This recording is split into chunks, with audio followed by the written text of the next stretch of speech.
ओम श्री कृष्ण पर ब्रह्म परमात्मने नमः।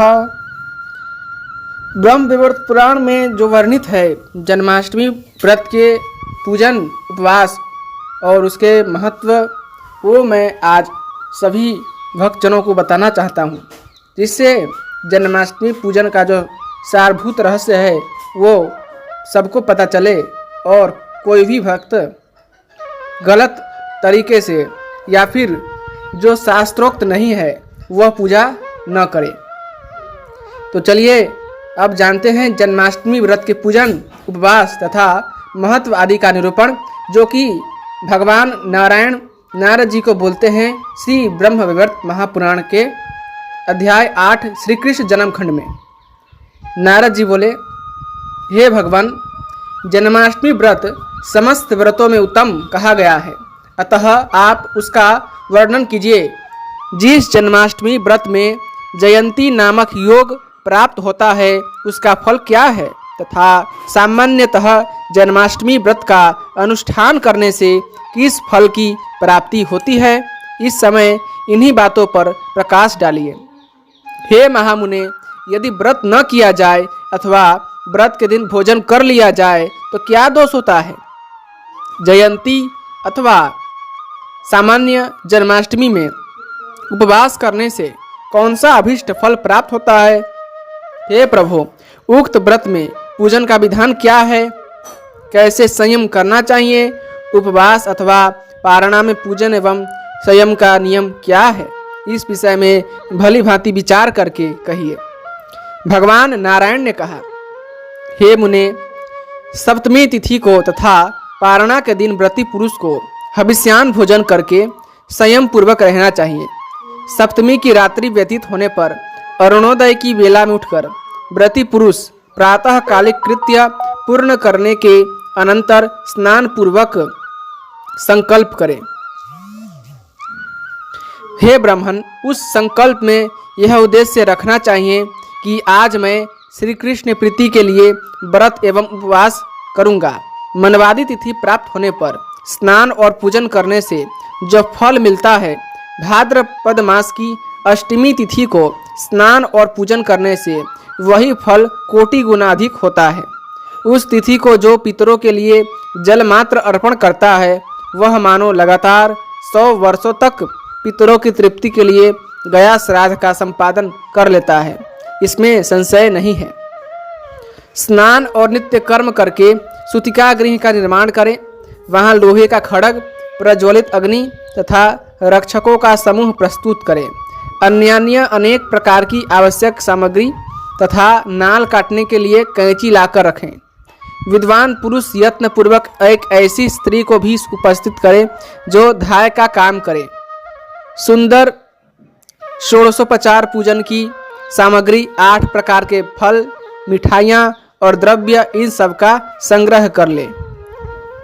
हे नारद जी, जायफल, कंकोल, अनार, श्रीफल, नारियल, नींबू और मनोहर कुष्मांड आदि फल संग्रहणीय है।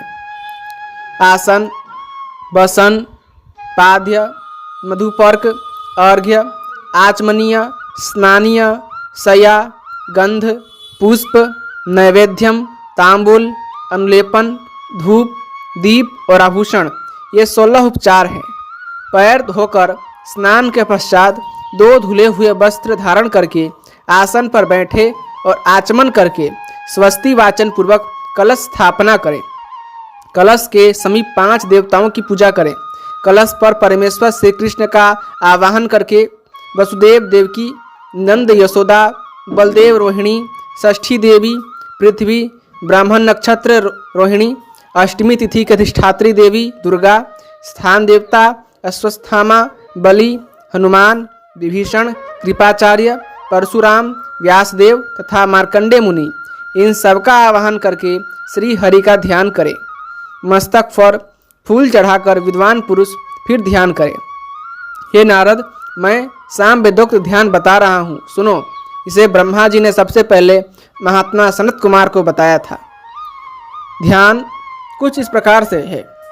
मैं श्याम मेघ के समान अभिराम आभा वाले साक्षी स्वरूप बाल मुकुंद का भजन करता हूँ, जो अत्यंत सुंदर हैं तथा जिनके मुखारविंद पर मंद मुस्कान की छटा छा रही है।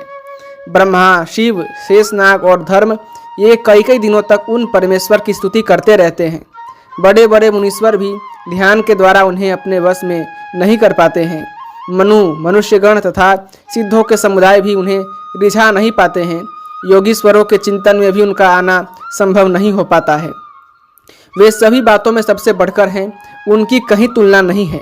इस प्रकार ध्यान करके मंत्रोच्चारण पूर्वक पुष्प चढ़ावे और समस्त उपचारों को क्रमशः अर्पित करके व्रती पुरुष व्रत का पालन करे और प्रत्येक उपचार का क्रमशः मंत्र सुनो। आसन। हे हरे, उत्तम रत्नों एवं मणियों द्वारा निर्मित संपूर्ण शोभा से संपन्न तथा विचित्र बेल बूटों से चित्रित यह सुंदर आसन सेवा में अर्पित है, इसे ग्रहण कीजिए। वसन। हे श्री कृष्ण, यह विश्वकर्मा द्वारा निर्मित वस्त्र अग्नि में तपाकर शुद्ध किया गया है। इसमें तपे हुए सुवर्ण के तार जड़े गए हैं, आप इसे स्वीकार करें। पाद्य। हे गोविंद, आपके चरणों की पखारने के लिए सोने के पात्र में रखा हुआ यह जल परम पवित्र और निर्मल है। इसमें सुंदर पुष्प डाले गए हैं, आप इस पाद्य को ग्रहण करें। मधुपर्क या पंचामृत। हे भगवान, मधु, घी, दही, दूध और शक्कर इन सबको मिलाकर तैयार किया गया मधुपर्क या पंचामृत सुवर्ण के पात्र में रखा गया है, इसे आपकी सेवा में निवेदन करना है, आप स्नान के लिए इसका उपयोग करें। अर्घ्य। हे हरे, दुर्वा, अक्षत, श्वेत पुष्प और स्वच्छ जल से युक्त यह अर्घ्य सेवा में समर्पित है।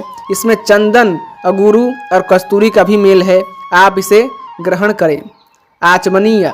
हे परमेश्वर, सुगंधित वस्तु से बासित यह शुद्ध, सुस्वादु एवं स्वच्छ जल आचमन के योग्य है, आप इसे ग्रहण करें। स्नानीय। हे श्री कृष्ण, सुगंधित द्रव्य से युक्त एवं सुवासित विष्णु तेल तथा आंवले का चूर्ण स्नानोपयोगी द्रव्य के रूप में प्रस्तुत है, इसे स्वीकार करें। शय्या। हे श्री हरे, उत्तम रत्न एवं मणियों के सार भाग से रचित अत्यंत मनोहर तथा सूक्ष्म वस्त्र से आच्छादित यह शय्या सेवा में समर्पित है, इसे ग्रहण कीजिए। गंध।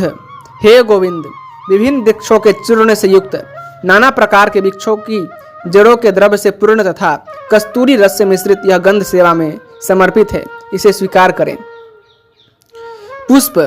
हे परमेश्वर, वृक्षों के सुगंधित तथा संपूर्ण देवताओं को अत्यंत प्रिय लगने वाले पुष्प आपकी सेवा में अर्पित है, इन्हें ग्रहण कीजिए। नैवेद्य। हे गोविंद, शर्करा, स्वस्तिक नाम वाली मिठाई तथा अन्य मीठे पदार्थों से युक्त यह नैवेद्य सेवा में समर्पित है। यह सुंदर पके फलों से संयुक्त, आप इसे स्वीकार करें। हे हरे, शक्कर मिलाया हुआ ठंडा और स्वादिष्ट दूध, सुंदर पकवान, लड्डू, मोदक, घी मिलाई हुई खीर, गुड़, मधु, ताजा दही और तक्र, यह सब सामग्री नैवेद्य के रूप में आपके सामने प्रस्तुत है। हे हरे, आप इसे आरोगें। तांबूल। हे परमेश्वर, यह भोगों का सारभूत तांबूल कर्पूर आदि से युक्त है। मैंने भक्ति भाव से मुख शुद्धि के लिए निवेदन किया है, आप कृपा पूर्वक इसे ग्रहण करें। अनुलेपन। हे परमेश्वर, चंदन, अगुरु, कस्तूरी और कुमकुम के द्रव्य से संयुक्त सुंदर अबीर चूर्ण अनुलेपन के रूप में प्रस्तुत है, कृपया ग्रहण कीजिए। धूप। हे हरे, विभिन्न वृक्षों के उत्कृष्ट गोंद तथा अन्य सुगंधित पदार्थों के संयोग से बना हुआ यह धूप अग्नि का साहचर्य पाकर संपूर्ण देवताओं के लिए अत्यंत प्रिय हो जाता है, आप इसे स्वीकार करें। दीप। हे गोविंद, अत्यंत प्रकाशमान एवं उत्तम प्रभा का प्रसार करने वाला यह सुंदर दीप घोर अंधकार के नाश का एकमात्र हेतु है, आप इसे ग्रहण करें। जलपान। हे हरे, कर्पूर आदि से सुशोभित यह पवित्र और निर्मल जल संपूर्ण जीवों का जीवन है, आप पीने के लिए इसे ग्रहण करें। आभूषण। हे गोविंद, नाना प्रकार के फूलों से युक्त तथा महीन डोरे में गूंथा हुआ यह हार शरीर के लिए श्रेष्ठ आभूषण है, इसे स्वीकार कीजिए। पूजोपयोगी दातव्य द्रव्यों का दान करके व्रत के स्थान में रखा हुआ द्रव्य श्री हरि को ही समर्पित कर देना चाहिए। उस समय इस प्रकार कहें, हे परमेश्वर, वृक्षों के बीज स्वरूप ये स्वादिष्ट और सुंदर फल वंश की वृद्धि करने वाले हैं, आप इन्हें ग्रहण कीजिए। आवाहित देवताओं में से प्रत्येक का व्रती पुरुष पूजन करे।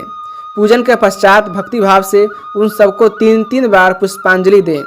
सुनंद, नंद और कुमुद आदि गोप, गोपी, राधिका, गणेश, कार्तिकेय, ब्रह्मा, शिव, पार्वती, लक्ष्मी, सरस्वती, दिक्पाल, ग्रह, शेषनाग, सुदर्शन चक्र तथा श्रेष्ठ पार्षदगण, इन सबका पूजन करके समस्त देवताओं को पृथ्वी पर दंडवत प्रणाम करें। तदनंतर ब्राह्मणों को नैवेद्य देकर दक्षिणा दे तथा जन्माध्याय में बताई गई कथा का भक्तिभाव से श्रवण करें। उस समय व्रती पुरुष रात में कुशासन पर बैठकर जागता रहे। प्रातःकाल नित्य कर्म संपन्न करके श्री हरि का सानंद पूजन करे तथा ब्राह्मणों को भोजन कराकर भगवान नामों का कीर्तन करे। नारद जी ने पूछा, हे वेद वेताओं में श्रेष्ठ नारायण देव, व्रत काल की सर्वसम्मत वेदोक्त व्यवस्था क्या है, यह बताइए। साथ ही वेदार्थ तथा प्राचीन संहिता का विचार करके यह भी बताने की कृपा कीजिए कि व्रत में उपवास एवं जागरण करने से क्या फल मिलता है, अथवा उसमें भोजन कर लिया जाए तो कौन सा पाप लगता है। भगवान नारायण ने कहा, यदि आधी रात के समय अष्टमी तिथि का 1/4 अंश भी दृष्टिगोचर होता हो तो वही व्रत का मुख्य काल है। उसी में साक्षात श्री हरि ने अवतार ग्रहण किया है। वह जय और पुण्य प्रदान करती है, इसलिए जयंती कही गई है। उसमें उपवास व्रत करके विद्वान पुरुष जागरण करें। यह समय सबका अपवाद मुख्य एवं सर्वसम्मत है, ऐसा वेद वेताओं का कथन है। पूर्व काल में ब्रह्मा जी ने भी ऐसा ही कहा था। जो अष्टमी को उपवास एवं जागरण पूर्वक व्रत करता है वह करोड़ों जन्मों में उपार्जित पापों से छुटकारा पा जाता है, इसमें संशय नहीं है। सप्तमी विधा अष्टमी का यत्न पूर्वक त्याग करना चाहिए। रोहिणी नक्षत्र का योग मिलने पर भी सप्तमी विधा अष्टमी को व्रत नहीं करना चाहिए, क्योंकि भगवान देवकी नंदन अभिद तिथि एवं नक्षत्र में अवतीर्ण हुए थे। यह विशिष्ट मंगलमय क्षण वेदों और वेदांगों के लिए भी गुप्त है। रोहिणी नक्षत्र बीत जाने पर ही व्रती पुरुष को पारणा करनी चाहिए। तिथि के अंत में श्री हरि का स्मरण तथा देवताओं का पूजन करके की हुई पारणा पवित्र मानी गई है। वह मनुष्यों के समस्त पापों का नाश करने वाली होती है। संपूर्ण उपवास व्रतों में दिन को ही पारणा करने का विधान है। वह उपवास व्रत का अंगभूत अभिष्ट फलदायक तथा शुद्धि का कारण है। पारणा न करने पर फल में कमी आती है। रोहिणी व्रत के सिवा दूसरे किसी व्रत में रात को पारणा नहीं करनी चाहिए। महारात्रि को छोड़कर दूसरी रात्रि में पारणा की जा सकती है। ब्राह्मणों और देवताओं की पूजा करके पूर्वाह्न काल में पारणा उत्तम मानी गई है। रोहिणी व्रत सबको सम्मत है, उसका अनुष्ठान अवश्य करना चाहिए। यदि बुध अथवा सोमवार से युक्त जयंती मिल जाए तो उसमें व्रत करके व्रती पुरुष गर्भ में वास नहीं करता है। यदि उदय काल में किंचन मात्र कुछ अष्टमी हो और संपूर्ण दिन रात में नवमी हो तथा बुध, सोम एवं रोहिणी नक्षत्र का योग प्राप्त हो तो वह सबसे उत्तम व्रत का समय है। सैकड़ों वर्षों में भी ऐसा योग मिले या न मिले कुछ कहा नहीं जा सकता। ऐसे उत्तम व्रत का अनुष्ठान करके व्रती पुरुष अपनी करोड़ों पीढ़ियों का उद्धार कर देता है। जो संपत्ति से रहित भक्त मनुष्य है वे व्रत संबंधी उत्सव के बिना भी यदि केवल उपवास मात्र कर ले तो भगवान माधव उन पर उतने से ही प्रसन्न हो जाते हैं। भक्ति भाव से भांति भांति के उपचार चढ़ाने तथा रात में जागरण करने से दैत्य शत्रु श्री हरि जयंती का व्रत का फल प्रदान करते हैं। जो अष्टमी व्रत के उत्सव में धन का उपयोग करने में कंजूसी नहीं करता उसे उत्तम फल की प्राप्ति होती है। जो कंजूसी करता है वह उसके अनुरूप ही फल पाता है। विद्वान पुरुष अष्टमी और रोहिणी में पारणा न करे, अन्यथा वह पारणा पूर्वकृत पुण्यों को तथा उपवास से प्राप्त होने वाले फल को भी नष्ट कर देती है। तिथि 8 गुने फल का नाश करती है और नक्षत्र 4 गुने फल का। अतः प्रयत्न पूर्वक तिथि और नक्षत्र के अंत में पारणा करें। यदि महानिशा प्राप्त होने पर तिथि और नक्षत्र का अंत होता हो तो व्रती पुरुष को तीसरे दिन पारणा करनी चाहिए। आदि और अंत के 4-4 दंड को छोड़कर बीच की 3 पहर वाली रात्रि को त्रियामा रजनी कहते हैं। उस रजनी के आदि और अंत में 2 संध्याएं होती हैं, जिनमें से एक को दिनादि या प्रातः संध्या कहते हैं और दूसरी को दिनांत या सायं संध्या कहते हैं। शुद्धा जन्माष्टमी तिथि को जागरण पूर्वक व्रत का अनुष्ठान करके मनुष्य 100 जन्मों के किए हुए पापों से छुटकारा पा जाता है, इसमें संशय नहीं है।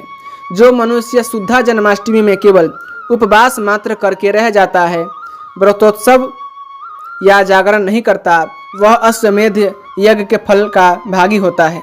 श्री कृष्ण जन्माष्टमी के दिन भोजन करने वाले नराधम घोर पापों और इनके भयानक फलों को भागी होते हैं।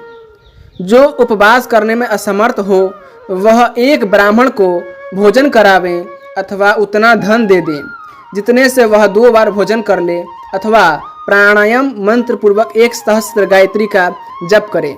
मनुष्य उस व्रत में 12,000 मंत्रों का यथार्थ रूप से जप करे तो और उत्तम है। हे वत्स नारद, मैंने धर्मदेव के मुख से जो कुछ सुना था वह सब तुम्हें कह सुनाया। व्रत, उपवास और पूजा का जो कुछ विधान है और उसके न करने पर जो कुछ दोष होता है वह सब यहाँ बता दिया गया। इसी के साथ श्री ब्रह्मविवर्त महापुराण के जन्मखंड, श्री कृष्ण जन्मखंड है, उसका 8वां अध्याय संपूर्ण हुआ। और भगवान नारायण ने जिस प्रकार पूजा की विधि जन जन तक पहुँचाई है, सबको बताया है, यह हर भक्त को जानना चाहिए, हर वैष्णव को जानना चाहिए और इसी के अनुसार व्रत करना चाहिए। यदि इस साल की बात किया जाए तो श्री कृष्ण जन्माष्टमी की शुरुआत 15 अगस्त को रात में ही हो जा रही है। इसका अर्थ यह भी निकलता है कि 15 अगस्त की रात में जन्माष्टमी मनाया जा सकता है, परंतु मनवादी तिथि यानी सुबह के समय प्रातः काल जो अष्टमी तिथि लगेगी और नवमी पूरे दिन रहेगी, वह तिथि 16 अगस्त है और 16 अगस्त के रात लगभग 9 बजे तक अष्टमी रहेगी। इसलिए 16 अगस्त की रात को जन्माष्टमी मनाया जाएगा, जो कि वृंदावन, मथुरा, बरसाना, गोकुल, द्वारका और अयोध्या जैसे पुण्य क्षेत्रों में 16 अगस्त की रात को ही मनाया जाएगा। एवं यदि रोहिणी नक्षत्र का योग देखा जाए तो रोहिणी नक्षत्र का 16 अगस्त को कोई योग नहीं है। यानी अगर हम भगवान नारायण की बात पे गौर करें तो 17 अगस्त को रोहिणी नक्षत्र लगेगा और 18 अगस्त को रोहिणी नक्षत्र सुबह 5 बजे खत्म हो जाएगा। इसका अर्थ यह है कि जो भी व्रत करेंगे 16 अगस्त को, उन्हें 18 अगस्त को पारणा करनी चाहिए, तो ही यह सफल होगा। नहीं तो रोहिणी नक्षत्र में पारणा करने से, जो कि 17 तारीख को जो पारण करेंगे वो रोहिणी नक्षत्र में पारण करेंगे, इसी कारण से उनका व्रत भंग हो जाएगा और उन्हें संपूर्ण फल की प्राप्ति नहीं होगी। इसलिए मैं यही कहना चाहता हूँ कि 16 अगस्त को व्रत करें तो 18 अगस्त को पारणा करें, और 15 को व्रत करते हैं तो आपका अपना मत है। बाकी वैष्णव मत के अनुसार 16 से 18 यह व्रत चलेगा। तो इसी के साथ इस वीडियो को यहीं समाप्त करता हूँ। आशा है कि आपको यह जानकारी पसंद आई होगी। धन्यवाद। जय श्रीमन नारायण, जय श्री कृष्ण। राधे राधे।